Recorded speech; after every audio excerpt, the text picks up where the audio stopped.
Since I've been doing quite a lot of videos about how to release your back, how to release a tight back, how to kind of work with moving stiffness through the back and the hips, I thought I'd give you a little bit of a background about me and also a little bit about mini TED talk about working with a back that's really, really sore or has injuries. I myself in 2012 had a very serious operation and changed my career completely, and I've been training in back and spine, as well as other things, and functional rehabilitation since then. So what's that, 13, 14 years.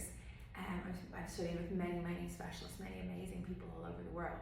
A lot of people in my experience, including myself before I knew all this kind of stuff, were looking for the reason why they were in back pain. What's that one thing? What's that one thing I'm doing, or one thing that I did, or it was that time that I did X, or I was carrying Y. It's generally not like that. It tends to be cumulative. Yes, there might be a trigger event, but unless you've had some kind of an impact or you have a disease, which most of you don't have, it tends to be like layers of things, one on top of the other.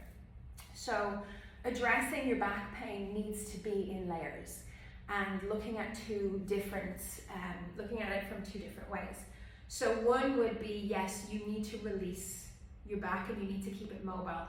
The more mobility you have in your back and your spine and your body in general, the better you're going to be at 90. And I want to be the most mobile, strongest 90-year-old I can be. That's kind of my goal, and that's my goal with people that I work with. The other thing is that you might need to strengthen some stuff, and generally it's not as simple as just going, oh, let me go and do some squats. Which leads me on to kind of the last thing that I'm going to leave you with this little TED talk.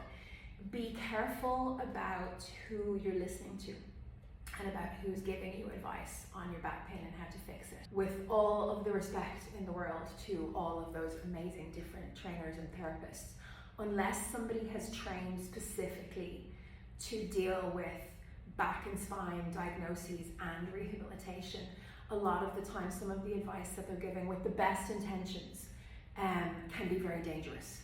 So if you're looking at, blah, X, whoever it is, on Instagram or on TikTok or on YouTube or whatever it is, please check what their qualifications are, and don't be afraid to ask why. And if why am I doing this? Why do I need to move like this, or why do I need to do this exercise? And if they can't give you an answer that makes sense to you, then generally that's somebody that you might want to step away from. And again, this is with all of the respect in the world to all of those amazing trainers and therapists that I know and that I don't know and that are out there. But generally kind of work with a specialist when you're working with your back and spine.